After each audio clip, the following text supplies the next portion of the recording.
let's go. Just take me now. She said I wanna feel no pain.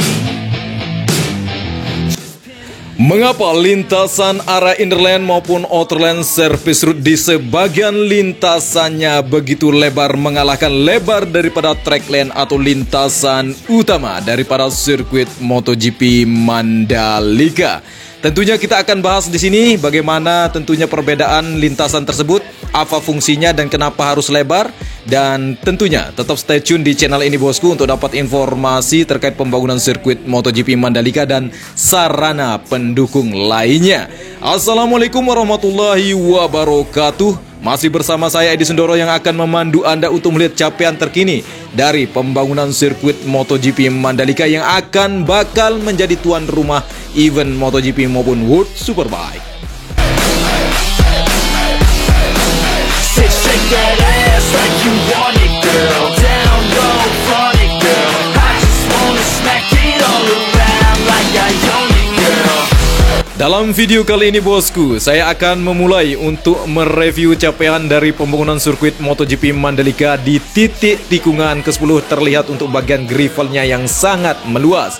Dan kenapa di area Outerland maupun Innerland nantinya akan begitu luas untuk bagian lintasannya. Dan memang khusus untuk ditempatkan bagian ban safety, di mana di bagian tikungan tertentu akan diberikan pengaspalan lanjutan atau pelebaran daripada Innerland maupun Outerland Service Route-nya.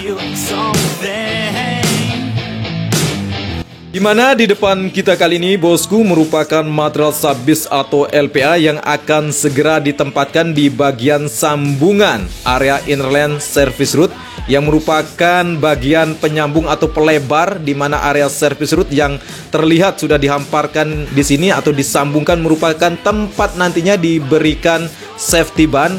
Memang tikungan tertentu atau tikungan yang tajam akan diberikan pengamanan untuk ban-ban nantinya, supaya nanti ketika ada crash atau terjadi accident yang begitu besar atau kecelakaan yang begitu parah, maka nantinya ketika terlempar daripada para rider MotoGP maka tidak akan mengalami cedera yang sangat serius. Dan kali ini kita sudah berada di area gravel dari tikungan ke-13 yang sudah begitu banyak dihamparkan.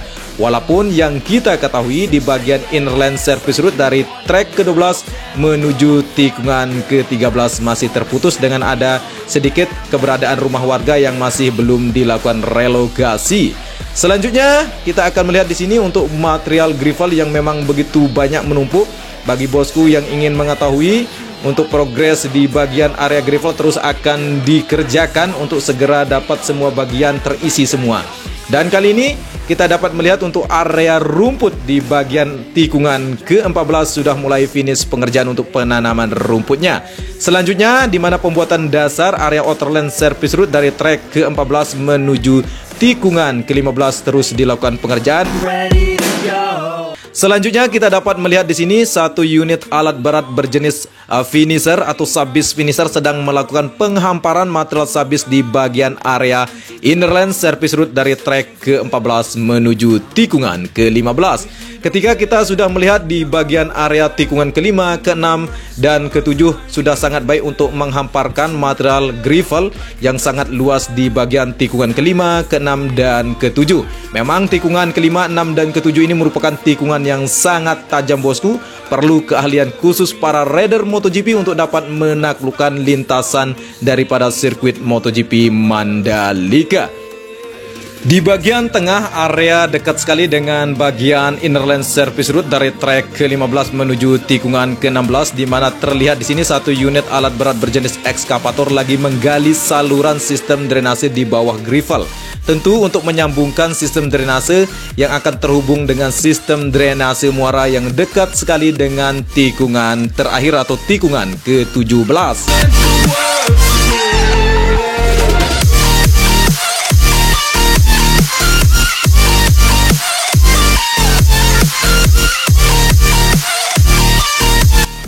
Selanjutnya, kita sudah berada di bagian area trek lurus yang sudah terlihat untuk bagian lintasannya. Yang perlu saya sampaikan bahwa panjang lintasan dari trek lurus yaitu 700 meter. Dan tepat sekali kita sudah dapat melihat aktivitas pengerjaan serta capaian untuk pengerjaan pembetonan lantai dasar di area race control dan tower. Sebagian untuk tiangnya sudah dilakukan pembetonan. Ini merupakan capaian yang luar biasa di bagian pembangunan area race control maupun tower di sebelah kiri trek lurus. Sedangkan aktivitas pengerjaan untuk area pedok yang terus dilakukan pengerjaan untuk mengganti struktur tanahnya digali sedalam 1 meter lalu ditimbun dengan material agregat tanah gunung. Dan nantinya di bagian area pedok akan ditempatkan untuk bangunan yang sifatnya modular yang akan sistemnya bongkar pasang, bosku ya. Tentu itu sudah sesuai dengan standar spesifikasi yang telah ditetapkan oleh FIM maupun tim Dorna sendiri. Dan memang progres pengerjaan untuk meratakan semua bagian area pedok terus dilakukan pengerjaannya. Kali ini kita sudah berada di bagian area jalan yang akan tersambung dengan jalan raya provinsi. Nantinya ini merupakan salah satu akses mobilisasi atau jalan yang menuju pintu masuk dari Tunnel 1, bosku, yang terlihat memang bagian area dalam daripada Tunnel 1. Di depan kita kali ini masih terlihat begitu banyak genangan air. Namun genangan air yang masih berada di tengah tunnel ini digunakan untuk membasahi area daripada pembangunan untuk pempadatan bagian area pedok. Selanjutnya kita sudah kembali di bagian area trek lurus dan tepat sekali kita sudah dapat melihat aktivitas pengerjaan di sini sudah finish untuk mengangkat ketinggian daripada sistem drainase horoton tipe resiplik high cap seri T8300 yang berada di sebelah kanan area trek lane-nya. Ini merupakan progres untuk memperbaiki sehingga nanti ketika pengaspalan layer kedua dan ketiga akan sejajar dengan sistem drainase horoton. Dan kali ini kita sudah dapat melihat juga untuk pengerjaan sistem drainase buangan di bagian sebelah kiri lintasan dari tikungan ke-1 yang sudah sangat baik pengerjaan dan tampak sekali terlihat di mana bagian track lane-nya sangat jelas terlihat. Perlu saya sampaikan kembali, bosku, memang untuk lebar daripada lintasan sirkuit MotoGP Mandalika yaitu 15 meter. Dan kenapa di bagian area outer lane maupun inner lane sebagian itu lebar yang seperti sebelah kiri ini merupakan tempat nanti safety ban, sehingga lebar sebagian daripada inner lane maupun outer lane service route itu sampai dengan 20 meter. Kali ini di bagian area outer lane service route dari tikungan kedua sedang ditempatkan untuk beton konkrit barrel, dan di bagian area run off tikungan kedua dan ketiga sedang dilakukan pengerjaan untuk pemadatannya. Nanti akan diberikan cairan frame coat lalu dilakukan pengaspalan selanjutnya. Dan kali ini kita sudah berada di bagian tikungan keempat yang terlihat begitu luas sekali, terlihat jelas untuk bagian lintasan dasarnya, bosku. Tentu ini menjadi progres yang sangat menyenangkan hati, membuat kita merasa terus bersemangat untuk mengawal mega proyek nasional ini, bosku ya.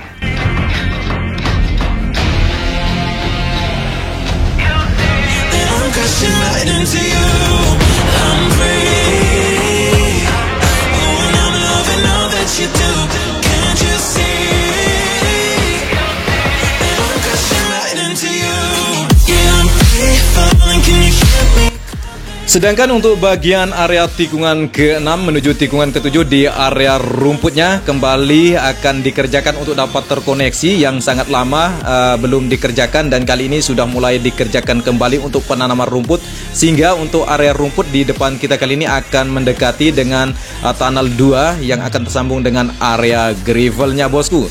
Dan kali ini kita sudah berada di bagian tikungan ke-8, berarti dekat sekali dengan tikungan ke-9, walaupun di area tikungan ke-9 di area rumputnya masih belum dilakukan penanaman rumput, sedangkan untuk capaiannya sudah diberikan tanah uruk. Dan kali ini kita sudah berada di bagian dekat sekali dengan tikungan ke-10, berarti kita sudah mereview progres terkini dari pembangunan sirkuit MotoGP Mandalika. Sedangkan untuk kesimpulan yang saya dapat sampaikan kepada bosku, dari Sabang sampai Merauke masih terus dilakukan pengerjaan secara paralel, di mana selain untuk dapat tersambungnya bagian inner maupun outer lane service route dari trek ke-14 menuju tikungan ke-17 terus dilakukan pengerjaan. Selain itu, di mana pengerjaan untuk penempatan daripada material gravel di bagian area sedekat tikungan sudah mulai dikerjakan, sudah baik penempatannya. Untuk penempatan daripada pagar pembatas atau kita sebut sebagai concrete barrel sudah hampir rata pengerjaannya. Sekaligus juga sudah mulai ditempatkan untuk pagar pembatas dan capaiannya juga sudah sangat baik untuk pagar pembatas di bagian area inner maupun outer lane service road yang akan membatasi untuk bagian tribun maupun tempat-tempat khusus lainnya bosku. Dan beginilah hasil yang saya dapat sampaikan kepada bosku di review kali ini.